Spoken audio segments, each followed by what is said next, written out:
పండగలు, పబ్బాలు, వేడుకలు, వేదికలు, శుభకార్యాలు అది ఎలాంటి సందర్భమైనా పూల వాడకం లేనిదే పని జరగదు. అందుకే విరుల వినియోగం ఇటీవల బాగా పెరిగింది. పెద్ద పండుగల సమయాల్లో బంతుల వాడకానికి తప్పనిసరి స్థానముంటుంది. ముఖ్యంగా సంక్రాంతి పండక్కి ముంగిళ్లను కనువిందు చేసేవి బంతిపూలే. విడి సమయాల్లో ఈ పూలకు పెద్దగా గిరాకీ ఉండదు. అందుకే పండుగలను లక్ష్యంగా చేసుకుని వీటిని సాగు చేస్తూ ఉంటారు. బంతిపూల సాగును లాభాల బాట పట్టించాలంటే సీజన్ను బట్టి రకాలను వేసే సమయాన్ని నిర్ణయించుకోవాలి. పూలు డిమాండ్ ఉండే సమయానికి 3 నెలల ముందు విత్తనాలను విత్తుకోవాల్సి ఉంటుంది. ఇలాంటి పలు మెళకువలను పాటిస్తూ బంతి సాగుతో సిరులు పొందాలంటే సాగులో ఎలాంటి మెళకువలు పాటించాలో ఈనాటి అన్నదాత వెలుగుబాట శీర్షికన రైతాంగానికి వివరిస్తున్నారు రాజేంద్రనగర్లోని వ్యవసాయ పరిశోధనా స్థానం సీనియర్ శాస్త్రవేత్త డాక్టర్ లలిత కామేశ్వరి. ఒకప్పుడు బంతిపూలను ఈ పండుగల సీజన్ వరకే పరిమితం అయ్యేది. కానీ ప్రస్తుత కాలంలో పట్టణ ప్రాంతాల్లో వీటి వినియోగం చాలా ఎక్కువగా ఉన్నందువల్ల, అదేవిధంగా మార్కెట్లో డిమాండ్ కూడా పెరుగుతూ ఉండడం వల్ల రైతులు ఈ బంతి సాగును ఏడాది పొడవునా సాగు చేయడానికి ముందుకొస్తూ ఉన్నారు. ఈ రకాల విషయానికి వస్తే బంతిలో మనకి పొడవైన రకాలు ఉన్నాయి, అదేవిధంగా పొట్టి రకాలు కూడా ఉంటాయి. వాణిజ్యపరంగా సాగు చేసే రకాలను ఆఫ్రికన్ బంతి రకాలు అంటారు. వీటిలో మనకి 2 రంగుల రకాలు లభిస్తూ ఉంటాయి. ఒకటి పసుపు, ఇంకొకటి నారింజ రంగు. మనకి మార్కెట్లో ఏ రంగుకైతే డిమాండ్ ఉందో దానిని రైతులు ఎంపిక చేసుకొని అటువంటి రకాలను వాళ్ళు నారు పోసుకున్నట్లయితే కనుక ఉపయోగకరంగా ఉంటుంది. ప్రభుత్వ సంస్థలతో విడుదల చేయబడినటువంటి పూసా బసంతి గైండ, పూసా నారింగ గైండ, అర్కా బంగారా అనే రకం, ఇది పసుపు రంగుకి చెందినది. అదేవిధంగా FN హైబ్రిడ్లు కూడా ఈ మధ్యకాలంలో చాలా ప్రాచుర్యం పొందినవి.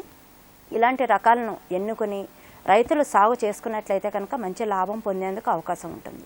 హైబ్రిడ్ల విషయానికి వస్తే కనుక వాటి విత్తనం ధర కొంచెం ఎక్కువగా ఉంటుంది, కానీ వీటి దిగుబడి కూడా ఎక్కువగానే ఉంటుంది. సాగు ఖర్చు కొంతవరకు ఎక్కువగా ఉంటుంది.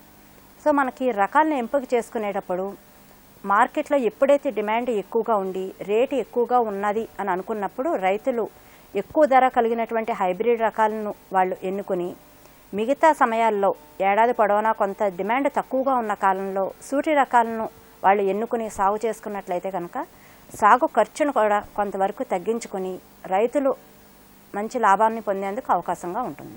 ఎకరా పొలంలో నాటుకోవడానికి 400 గ్రాముల వరకు విత్తనం సరిపోతుంది. అదే హైబ్రిడ్ విత్తనాల విషయానికి వచ్చేసరికి 100 గ్రాముల వరకు కూడా విత్తనం సరిపోతుంది. మనం ఈ నారుమళ్ళని మనం వేసుకునేటప్పుడు ఎత్తైన నారుమళ్ళను తప్పనిసరిగా వేసుకోవాలి. పొడవు మన అవసరాన్ని బట్టి, వెడల్పు మాత్రం 1 మీటర్ వెడల్పు ఉండేటట్లు చూసుకొని ఎత్తు 15 సెంటీమీటర్ల ఎత్తు వరకు ఉండేటట్లు మనం నారుమడిని వేసుకోవాలి. దీనికి బాగా అంటే చివికిన పశువుల ఎరువుని ఎర్రమట్టితో కలిపి, అదేవిధంగా కొంతవరకు నీరు నిలబడే ప్రాంతాలు ఉంటే కనుక కొంతవరకు ఇసుకను కూడా కలుపుకొని నారుమడిని ఎత్తైన నారుమడిని తయారు చేసుకోవాలి. ఆ తర్వాత విత్తనాలను మనకి 2 సెంటీమీటర్ల ఎడంలో వరుసలను చేసుకుని పల్చగా విత్తనాన్ని వేసుకోవాలి. ఈ నారుమడి తయారు చేసుకునేటప్పుడే 1 చదరపు మీటర్కి 2 గంపల వరకు, అంటే సుమారుగా 10 కిలోల వరకు పశువుల ఎరువు పడుతుంది. అది ఈ ఎర్రమట్టితో బాగా కలుపుకొని నారుమడిని తయారు చేసుకోవటం చాలా అవసరం. కొన్ని ప్రాంతాల్లో చీమల బెడద కానీ చెదల బెడద కానీ ఎక్కువగా ఉన్నట్లయితే కనుక ఫాలిడాల్ పొడిని 100 గ్రాముల వరకు 1 చదరపు మీటర్ల వరకు వేసుకున్నట్లయితే కనుక చీమల బెడద నుంచి కూడా కొంతవరకు మనం తగ్గించుకోవచ్చు. ఈ చలికాలంలో మనకి మొలక శాతం అనేది కొంతవరకు ఆలస్యంగా ఉంటుంది, అదేవిధంగా తగ్గుతుంది కూడా. అటువంటి సమయాల్లో అంటే ప్రస్తుత కాలంలో మనం నారుమట్టిని తయారు చేసుకున్నప్పుడు విత్తనం వేసిన తర్వాత దానిపైన పల్చటి పొర ఎర్రమట్టిని వేసుకుని ఈ విత్తనాలని కప్పుకొని ఆ తర్వాత బాగా ఎండిన ఎండుగడ్డిని దానిపైన వేసుకోవాలి. దీనివల్ల ఏంటంటే కొంతవరకు వేడి పుట్టి మొలక శాతం బాగా పెరిగేందుకు, త్వరగా వచ్చేందుకు అవకాశం ఉంటుంది. అలా మొలకలు వస్తున్న సమయంలో పైన కప్పిన ఎండుగడ్డిని మనం తీసివేసి మామూలుగా మిగతా అప్పుడు ఎలా అయితే నారుమడిని పెంచుకుంటామో అలా పెంచుకున్నట్లయితే కనుక బలమైన నారు మొక్కలు వచ్చేందుకు కూడా అవకాశం ఉంటుంది.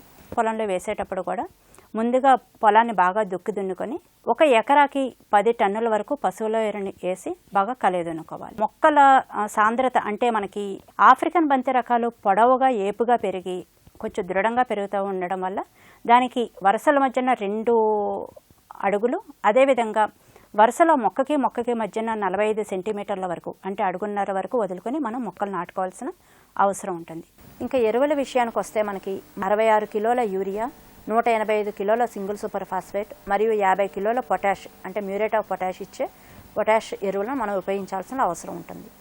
వీటిలో మనకి పశువుల ఎరువుతో పాటు మొత్తం భాస్వరం, పొటాష్నిచ్చే ఎరువులను ఆఖరి దుక్కులో వేసుకుని బాగా కలిసేటట్టు దున్నుకోవాలి.